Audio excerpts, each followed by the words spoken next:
A girl was walking home from her friend's house. It was dark. The moon was out. Not a sound could be heard. As she walked past the abandoned house on the corner, she knew she should keep walking, but she let her curiosity get the better of her. She went up to the door and opened it slowly. It creaked on its hinges and the sound echoed through the empty halls of the house. She went inside and then she died. For some reason. A ghost, I guess. I don't know. I suck at telling scary stories. I'm sorry.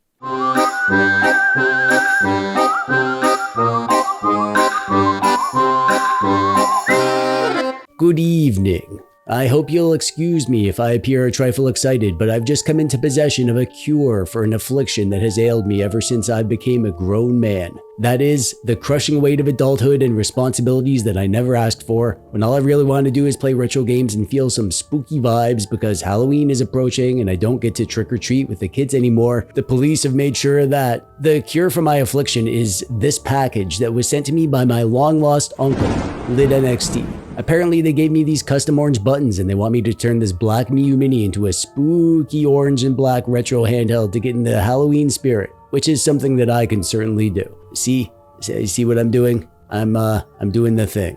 Not too hard. All right, let's see how this looks. Ah! Oh man, that is spooky. And also, apparently, they've given me their all-new 256 gigabyte version of their fantastic Onion OS SD card. Now with double the gigabytes of amazing retro games, including a ton more of the higher-end stuff. And this is perfect because I want to show you some spooky retro games. So pour yourself some delicious pumpkin juice, grab some Halloween candy and a flashlight and your emotional support stuffy. Turn out the lights and let's look at some spine-chilling retro games, shall we?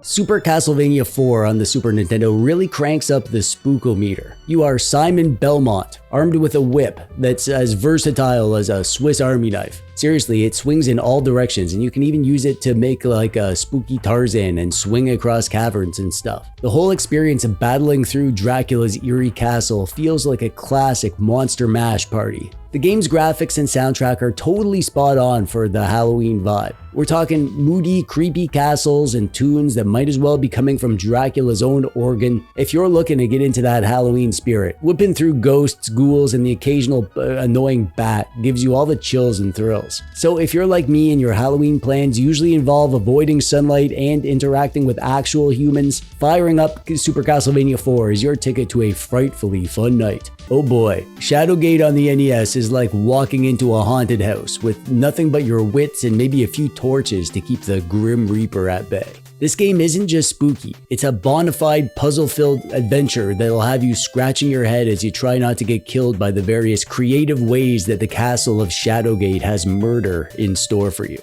You're basically thrown into this dark, foreboding castle with a bunch of rooms and you have to poke around, solving mysteries and avoiding deadly traps. The puzzles are real noodle scratchers. You really gotta think your way through them, like trying to figure out where my mom hid the Halloween candy after she caught me eating it before dinner. You need to use items in clever ways or it's game over, with a creepy narrator detailing your untimely demise, which is half the fun. The atmosphere is thick enough to cut with a knife, with eerie 8-bit visuals and a soundtrack that can make a skeleton dance. Perfect for a chilly October evening. So why not spend Halloween trying to outsmart an ancient castle? Just a heads up, keep those torches lit, because nothing's scarier than the dark, especially when there's like dragons on the loose and stuff. Time to hop in the mystery machine, dweebs. Scooby-Doo in Blake's Hotel on the Sega Genesis delivers a classic Scooby-Doo gang adventure filled with mystery and retro charm. You control Scooby and Shaggy as they unravel the spooky secrets of Blake's Hotel, dodging ghosts and gathering clues in true cartoon fashion. The game blends lighthearted puzzle solving with stealthy sneak-arounds where sandwiches boost health because,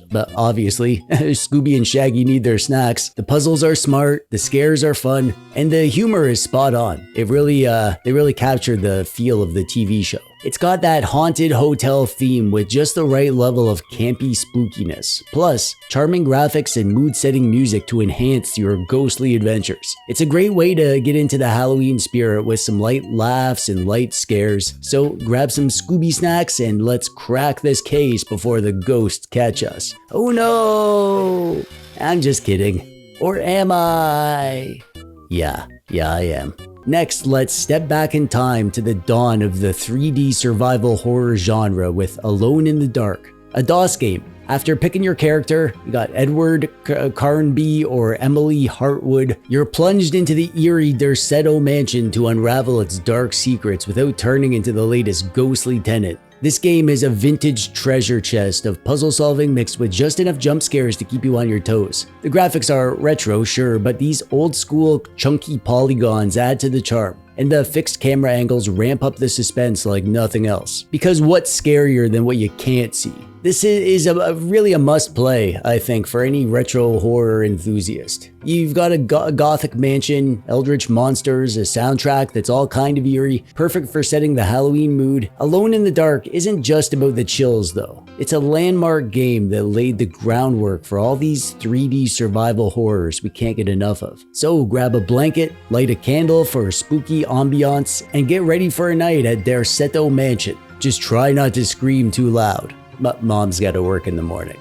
And now we're gonna jump into fog-draped Victorian London with Master of Darkness on the Sega Master System, where you're not just battling the usual suspects, vampires, werewolves, and a horde of ghouls, but you're doing it as a psychologist turned demon hunter. Armed with a rapier and a dose of scientific skepticism, you slice through the eerie night in pursuit of none other than Dracula himself. This game really nails the Victorian Gothic vibe. The levels are beautifully creepy, from misty Thames docks to haunted graveyards, all backed by a soundtrack that's as spooky as it gets. The gameplay is classic platforming with a dark twist, making each jump and enemy encounter a pulse-pounding experience. I mean, as pulse-pounding as you get on the Sega Master System, I guess. Master of Darkness is perfect for spooky October gaming because it drags you into a classic horror story set in the Victorian era, complete with cobblestones and foggy lamplights. If you're gearing up for a monster-filled Halloween, this game delivers, and you might even learn something.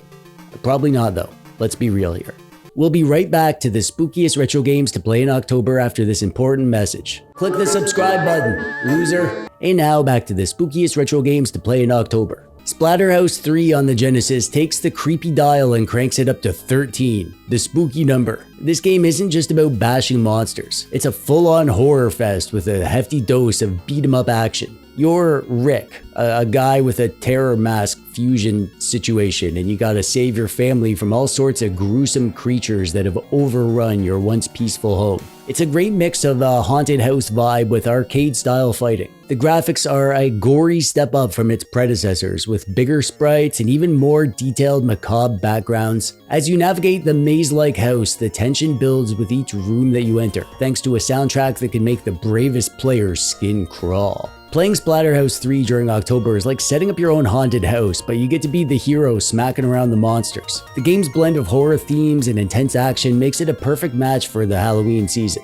So if you're in for some frights and fights and don't mind a little or a lot of pixelated gore, then this should be your go-to spooky bash. Just don't blame me if you start jumping at the shadows after playing this game. This is Rolands Curse 2 on the Gameboy, where you hack and slash your way through a cursed land filled with monsters that are just begging for a good old-fashioned beatdown. This game's black and white visuals bring a certain charm that only classic Game Boy titles can. Despite the limited palette, the environments are richly detailed, making each new area exciting to explore. The action is straightforward but satisfying, with plenty of loot to collect and spells to cast, keeping you on your toes whether you're dodging traps or battling giant bosses. Roland's Curse 2 captures the essential adventurous spirit of Halloween. It's all about venturing into the unknown, facing fears and ghosts, and overcoming obstacles with a bit of supernatural help. Plus, the game's soundtrack with its catchy yet haunting melodies perfectly sets the mood for a night of retro gaming under a blanket. So grab your Miu Mini, it's time to break a curse and maybe sweat a little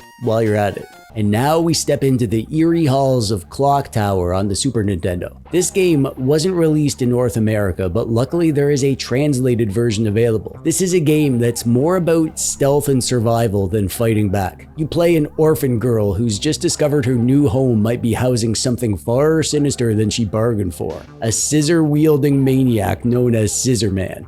I'm not kidding. This game is an early point-and-click adventure game, which is not very common on consoles of the time. The graphics are effectively creepy, and the limited visual field adds to the claustrophobic feeling of being trapped. The gameplay is tense. Each decision can lead to safety or a sudden gruesome end. Clock Tower encapsulates that feeling of a chilling horror movie. The game's minimalistic approach to sound design creates an atmosphere thick with tension and dread, perfect for those who love psychological thrillers and slow build terror. So if you're up for a haunting game of cat and mouse with a truly iconic villain, prepare to navigate the dark corridors of this classic. Just don't play this game if you have a fear of scissors. And if you do, well, don't worry, because blah!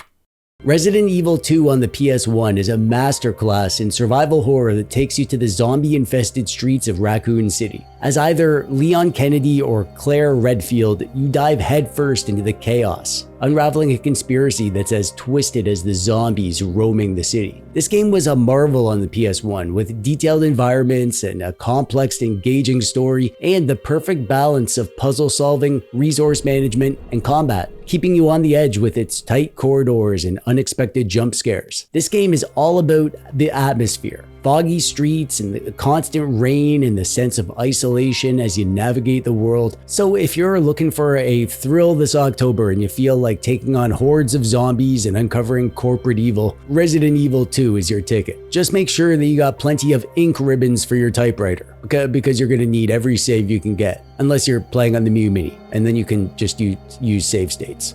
This is also the Dusty Game Society Game of the Month for October, which is a retro game club that I do with my supporters on Patreon. And if you'd like to play this with us, then check out the link in the doodad below, before it's too late. And finally, we end with a banger. Sweet Home on the NES isn't just a game. It's the granddaddy of survival horror, directly inspiring classics like Resident Evil. This RPG takes you into a haunted mansion filled with puzzles, ghosts, and chilling mysteries, all captured through spooky 8-bit visuals that set the tone for a truly eerie adventure. As you guide a team of filmmakers through the mansion, your goal is to uncover the dark secrets of the place while managing resources like medical kits and weapons. What sets Sweet Home apart is its complex gameplay mechanics, including permadeath for the characters, which adds a layer of strategy and tension not commonly found in games of this era. This game combines the fear of a haunted house with the immersion of an RPG. The mansion setting with its dark corridors and hidden dangers captures the Halloween spirit perfectly, and its legacy as the inspiration for Resident Evil adds to its allure. And playing it today is like a history lesson in the origins of survival horror video games. This NES classic delivers not only pioneering survival horror gameplay, but a haunting atmosphere perfect for the Halloween season. So step into the mansion where it all began, if you dare. And get ready for the scariest thing that I'm gonna tell you today. Are you ready? Well, too bad, because here it comes. I'm out of spooky retro games to show you. But don't cry like a baby, because I made a video like this last year. So if you want to see 10 more spooky retro games like these, then check that out, linked below. And also there's a link down there to the Mew Mini and the custom buttons and the new 256GB Onion SD card from Lit NXT if you want to pick any of these up. And let me know your favorite spooky retro games, if there's any that I missed that you want me to check out. And most importantly, let me know what you're dressing up as for Halloween. I'm gonna be a 40-year-old man who lives in his mom's basement. And also I'm dressing up as a Frankenstein. That's it from me for today. I'm TechDweeb, thanks for watching, bye bye.